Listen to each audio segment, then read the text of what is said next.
revelations of incredible horrors that will terrify you with their brutal reality. Hello, friends, and welcome to the Cinemondo podcast. And today we're talking about the 70s trailer reactions. We're going to talking about actually trailers react. and we react. And we're all 70. We're reacting. Yeah. We're 70 years old. So this is what, reacting to trailers looks like when you get into your 70s. But I love things they don't tell you about. I love looking at these because most people don't see 70s trailers. They see the 70s movie. You're not really seeing the trailer. So I think it's really fun to just take a look at how trailers were back in certain times because they've changed a lot. But some are kind of going back a little. Like you'll see, like Tarantino tends to kind of do retro. So it's kind of fun that way. So you'll see where the inspiration comes from. Trailers used to all have that guy that did the 1976, the year that they took away his family, and only one man can, it's that the narration. They got to make sure people understand what this movie's about. So tell them. Yeah. And there was the guy with the really deep voice for the real serious movies. And a lot of them, not necessarily these, but they really talk about the stars. They really focus on, this one's starring Charlton Heston, this one's starring whoever, it's just different. Whereas now the trailers today, usually, that's Hugh Jackman in a movie, or, that's whoever. So it's just they do it with time.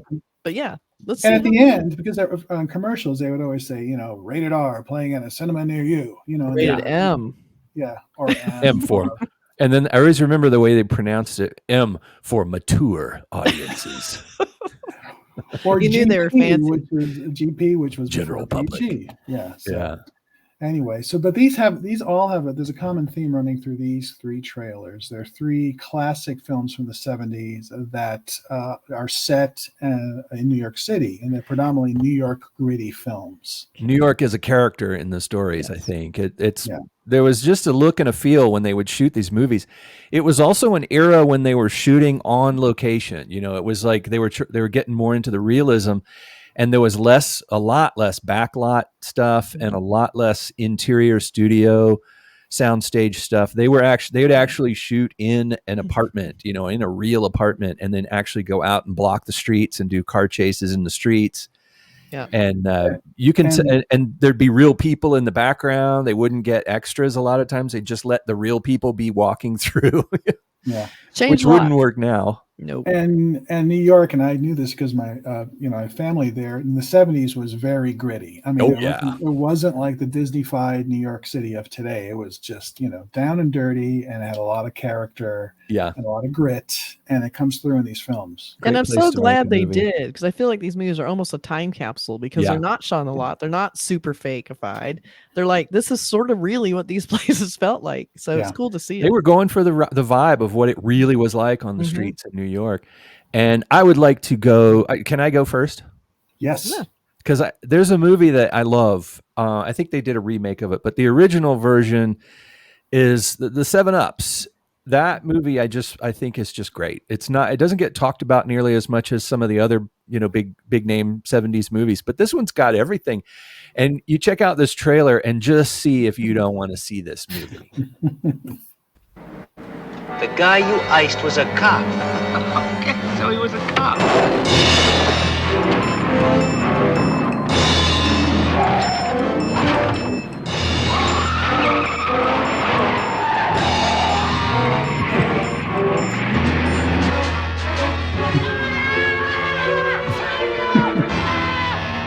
Who were those guys that shot my partner in the back seat of the car?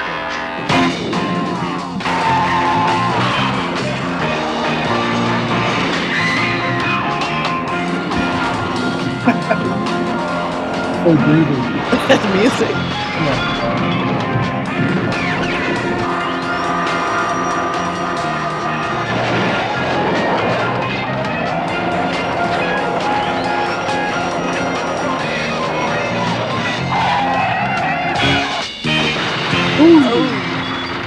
Yes. You cannot resist the wah-wah guitar. Yeah. The music was incredible. big, V8, behemoth cars zipping around, breaking through, barriers and stuff like that. It's just very much. And I love the reaction shots of the kids in the street playing stickball. I know, they're all like, "Hey, I love a good car chase. That's so good." Well, I love Roy Scheider just because Jaws is one of my favorite movies. So I just love him and everything. And he's such a cool looking dude. And he's just so rough and tumble. And he just looks like he would not take any shit. And so when I see him in movies, he's cast like this, I'm like, yeah, that's right.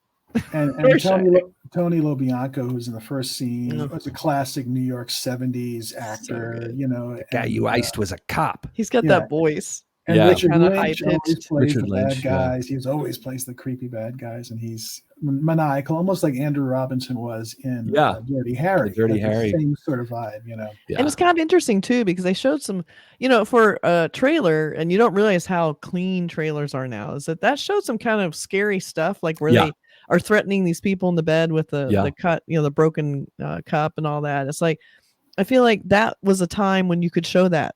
It's like now you cannot. Even when movies for grown-ups. Yeah, that was kind of intriguing too to see that, just the style of the whole trailer. It was a clip trailer, just lots of quick cuts, but they added in a little music to give it a little more energy, and they have the voiceover. This is pretty great. And ubiquitous car chase and that last shot of when the decapitation shot. Cars were amazing. They're all trashed. Very New York. It's fun. And the movie is actually, I love the movie. So the trailer is not lying. The trailer is being honest. It is an action packed. I mean, there's a lot of talking in it too. There's a lot of great story. It's gangsters in the streets and low lifes and all that kind of stuff. Modern, 70s era film noir. It's good stuff. It's really good. That was awesome. Love it. Well, the next one is this is a classic 70s New York crime film called The Taking of Pelham 1, 2, 3, directed by Joseph Sargent, starring Walter Matthau, Jerry Stiller, Robert Shaw. I mean, this is a classic. They've remade it a few times. Yeah. But this is... They remade it with John Travolta, right? Wasn't he in a recent one? Was it? I think so. I think he was. I didn't see the remake. No, I'm sure it wasn't. This is so good, this movie, because it has humor too. It's interesting because Walter Matthau was just great at this. There's a New York kind of rough sort of attitude towards it, but it has some laughs, and it's also very intense and very well directed by Joseph Sargent. So. And Walter Matthau is very Walter Matthau in it. Yeah. The 2009 remake was John Travolta, and it was sort of his debut of, not doing anything with his hair. He had this like huge mustache. Right. So he was a very tough, cool, bad guy. It was cool to see. He keeps trying to do that. Yeah. All right, let's check. All right, let's see the original. Yeah. So shall we roll that trailer? Let's roll it. 1:23 p.m. A crowded subway Is train that voice? starts its run from Pelham Station in the Bronx. Explain it. 1:45 p.m. 4 desperate, heavily armed men seize control of the train. Open the door or I'll blow your head off. Taking 17 people as hostages. Your attention, please. Now then, you'll all remain seated. Anybody who tries to rise is going to get shot. I do hope I have made myself understood. 2:13 p.m. The city of New York is given 1 hour to come up with $1 million ransom. $1 million. All units stand by on the double. What's up, Z? The train's been hijacked. Millions have read it. Now you can live it. The Taking of Pelham 1, 2, 3. There is no way you can get away with this. You are underground in a tunnel. At precisely 3:13, we are going to begin executing the hostages. Nothing will happen as long as you obey my orders. New York City is held powerless in the grip of 4 ruthless men. From the mayor's office. Don't tell me I don't want to know. To police headquarters. The head cops inside the tunnel, all wearing vests and armed with machine and submachine guns. We could fight the Third World War down there. To the nerve center of the world's busiest subway system. My only priority is saving the lives of these passengers. Maybe an hour isn't enough time. An hour is plenty of time. We agreed to pay the ransom. Repeat, we agreed to pay you the money. Now turn your clock off. The money has to be counted, stacked, tied, transported uptown. It just isn't physically possible. You'll be surprised what's physically possible. Pelham Pelham 123's in motion. There's nobody driving no train! How long does it take to get all that money together anyway? Just not gonna make it. We'll never make it. The passengers are dead ducks. What the hell they expect for their lousy 35 cents to live forever? Walter Matthau, Robert Shaw. Spectacular hijack in history. The Taking of Pelham, 1, 2, 3. That's a great last shot. Yeah. With the guy in the back. Yeah. Yep.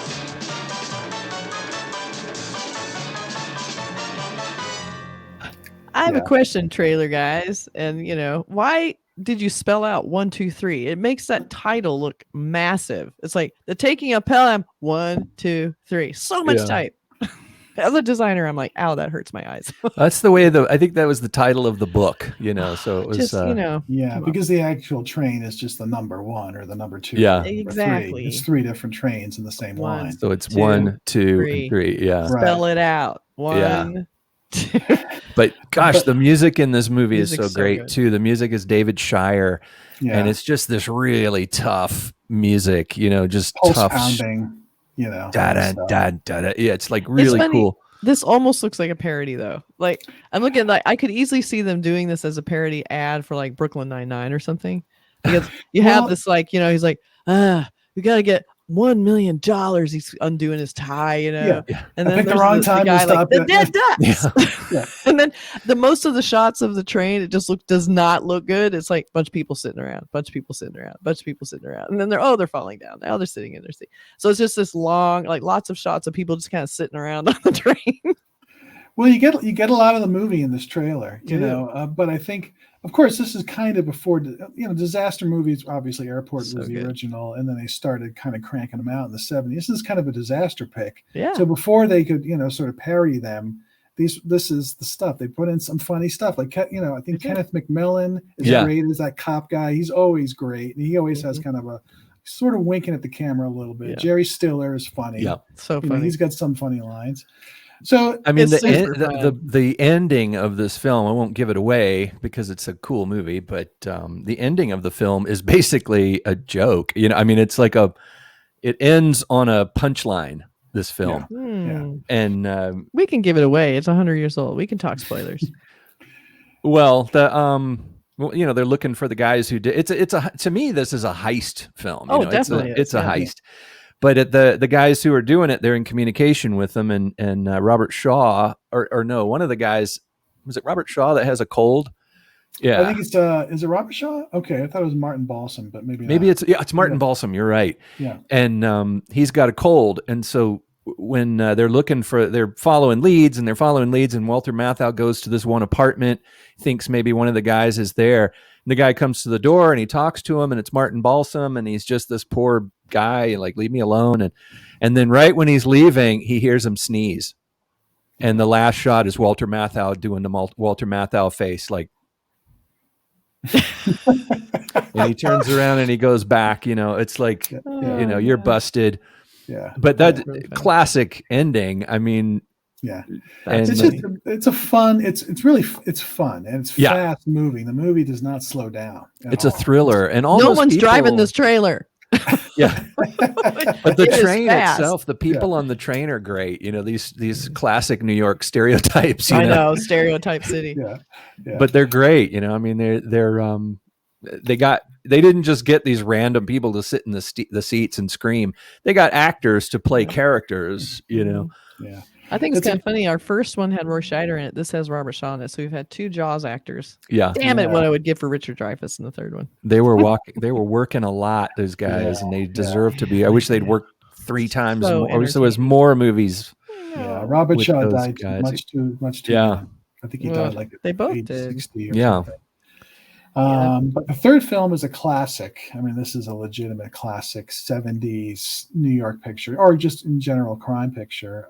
The French Connection, directed by William Friedkin, starring Gene Hackman. I mean, we all know the famous car chase scene. The whole movie is great, and it's just Friedkin being sort of really just gritty. What I love too about these stars, you can almost smell the city, like the asphalt. You're looking at it, it just smells like the city.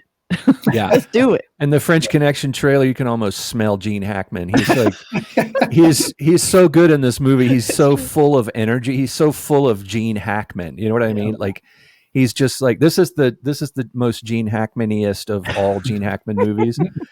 And he's just this arrogant Popeye Doyle, you know, with the hat and everything about him. He's just great. I know. I love the wardrobe in this. Yeah. Let's take a look. Yeah, let's check it out. Here we go. Hold on. Wow. Hold on to your seats. All right, Popeye's here. Get your hands on your heads. Get off the bar and get on the wall. What's my name? That's what I'm talking about. If he doesn't like you, he'll take you apart. And it's all perfectly legal because Doyle fights dirty. You want to take a ride there, fat man? And plays rough. Anybody want a milkshake? Doyle is bad news, but he's a good cop. We're going now. Bye. How many times have I been downhearted, looked up and saw him smiling like a shining dime? Yeah. And that he would stay and tell me why he was so happy if he had the time. Who is that clown? Jewish Lucky. What about the last of big-time spenders? Again. No, you? Yeah. He's spreading it around like the Russians are in Jersey. I say we stick around and give him a tail. Our friend's name is Boca, Salvatore Boca, B-O-C-A. Well, downtown, they're pretty sure he pulled off a contract on a guy named DeMarco. And that's not a drop. I'll open up a charge for you at Bloomingdale's. B-O-C-A. Doesn't register. And then on our own, after working a whole day and night, we tailed him to Brooklyn. And we sat on him for practically a week. Now, who do we come up with? The French Connection. A millionaire exporter with a record too clean to be true. And Doyle knows it. But he's been known to make mistakes. Your hunches have backfired before, Doyle. This time, he can't afford to be wrong. Wrong train. Oh, got back on. Such a great scene. He shot that.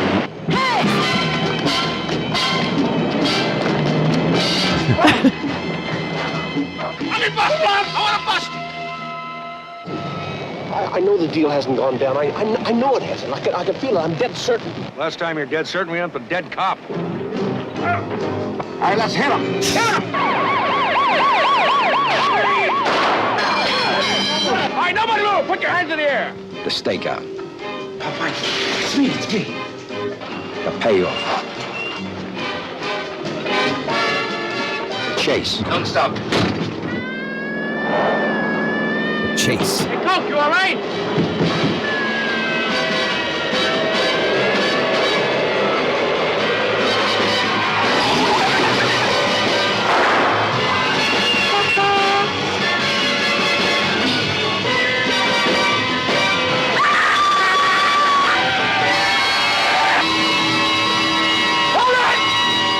The French Connection. Is that how the Pelham 1, 2, 3 ends? Well, you know, the thing is, that's at the end there, a Philip D'Antoni production, and he directed the 7-Ups. Ah, So that's where the you get connection. Roy Scheider and Yeah. Tony LaBianco, kind of, and that was made a few years after French Connection. I think 71 was French Connection, 73 was 7-Ups. That's my guess. So obviously, it's like, let's try to do kind of a different version, or use some of the same people and try to recreate the magic. It's funny, the energy in this trailer is really different from the other two. First you have the voiceover. It sounds like it's inside the movie. The voice, it's not like some movie announcer. It sounds like, for all I even know, it was actually dialogue in the movie. I'm not sure. I haven't seen it in a long time. But so you have this dialogue. And then you have the music sequence, which also sounds like it's narrating the film in a way because it's talking about him. Sounds like, and so it's this sort of like, bleh, like all of a sudden it's like compared to the other two, which seem sort of serious. This one's like off the rails a little bit. It's really fun, and it's also they're really long. Like that's like you know, you get a lot of movie, and I think the trailers today are, I guess some can be long, but these feel like you're getting a lot of stuff, and I usually don't I like always that, think trailers tell you too much. Like they tell you too much, and I'm like, tell the trailers these days. And then when you see these old trailers, you're like, I guess they did tell a lot of the story even back then. Well, they make you want to see the movie. That's always the secret to a trailer. It's like, do you want to see that movie now? Mm-hmm. Even if you know how it ends because it's in the trailer, you want to see it anyway. Or even if you see a trailer, which I think now I see trailers, and at the end of it, I'm like, I don't know what that movie's about. I don't know if I want to see it. It has some scenes in there that look cool, and it's got cool, shots and wardrobe or whatever, and a couple of set pieces. Mm-hmm. But what is it about? Like, what is it about? It's almost like they're neglecting to give you an idea of what the story is. Yeah. And in these 3 trailers that we saw today, you know what they're about. It's like, one is about a heist on a subway train. Yeah. One's about the French Connection, this underground, underworld thing. The other one, it's like, what these movies, you're like, oh, that sounds interesting. I want to see that story. Right. And I guess in a trailer, you don't know that that's the ending of a scene or the ending of the movie. True. It's just like an action-packed moment that's in the movie. Then Gene Hackman running around with his gun, doesn't look like he's really aiming it. He's just sort of, I'm going to shoot you all. It's like this weird sort of like he doesn't look very confident with that gun. He's just going to just hold it and shoot it. I don't know. That's kind of his character. He's just totally he's out of control. Like he's done some things that are illegal, that are bad. And they mentioned like last time you went with your hunch, we ended up with a dead cop or whatever. Yeah. So that's the thing.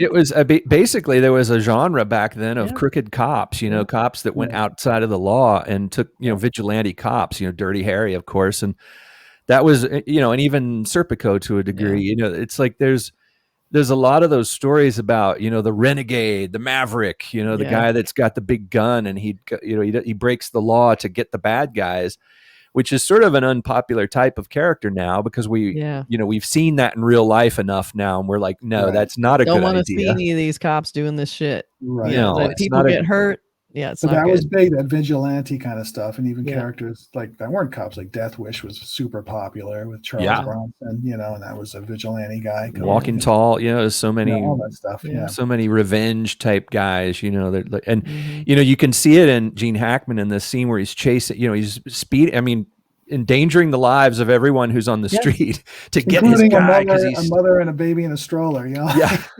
Always someone in the middle of the street. And he's pissed off at him. Like, God damn it. Yeah. It's always that same lady with the baby. She must have made a lot of money in the car chase movie genre scene. Yeah. Exactly. And the fruit cart. What was it? There's always a guy with a fruit cart and the fruit cart gets tipped over. And then as they drive away, you see him going, I'm going to get you. Yeah, and then the fruit rolls into the street and a car runs over it. Yeah.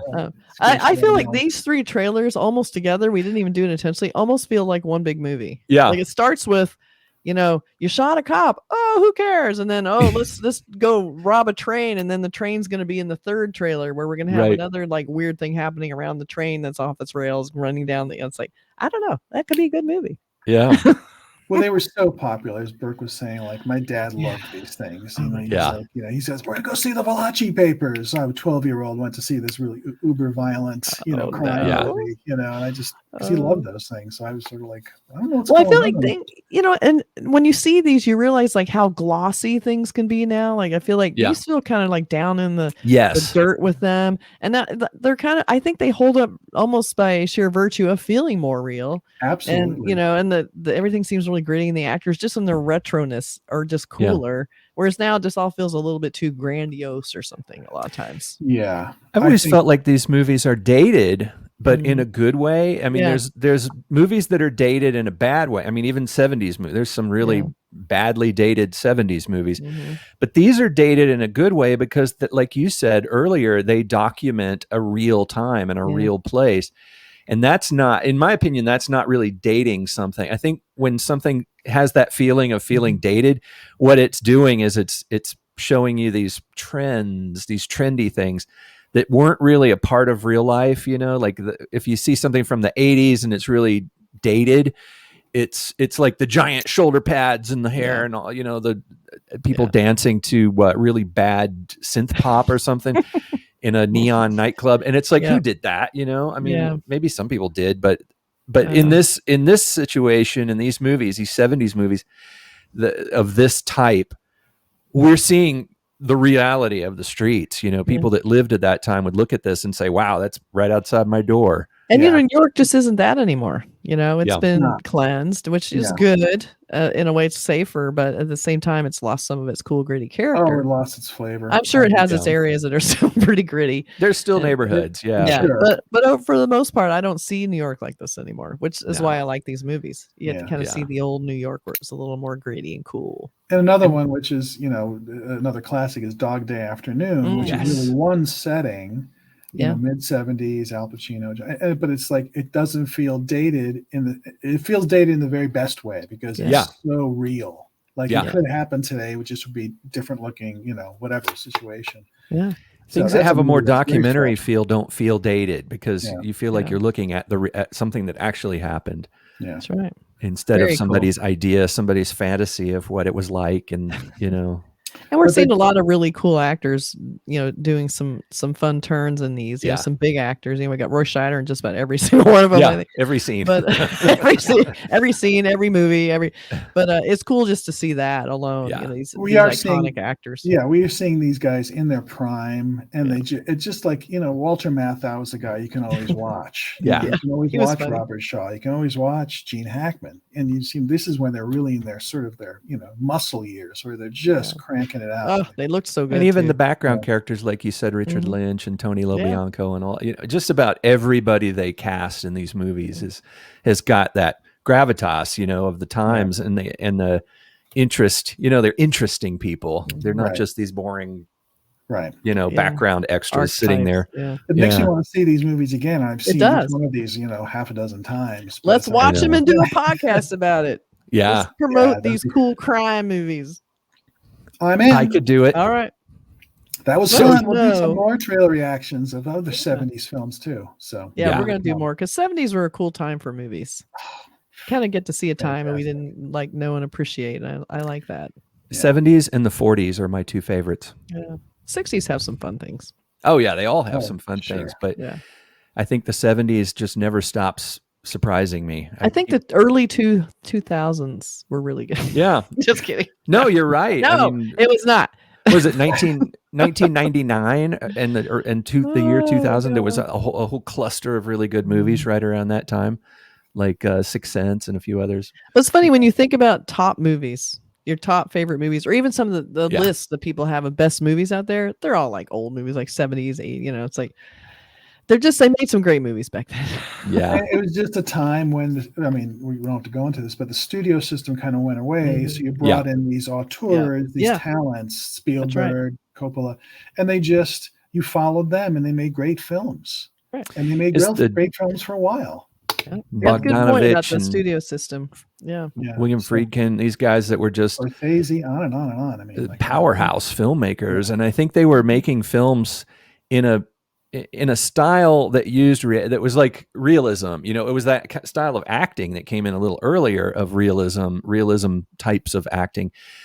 And I think there was a push towards, let's just shoot this on the street. Let's shoot this on a location. Let's get real people in the background. Let's get, let's really crash this car. Let's actually put people in danger.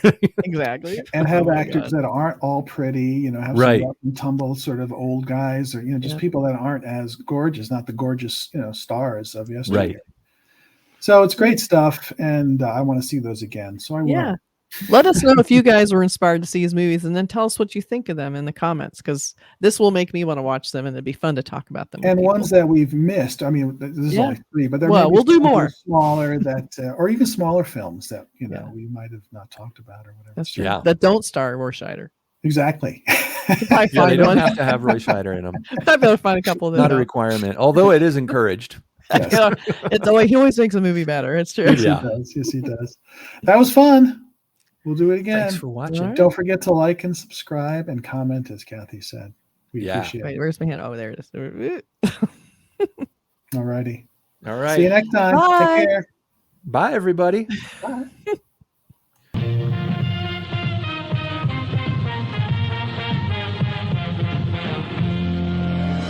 Earth is invaded by indestructible moon monsters.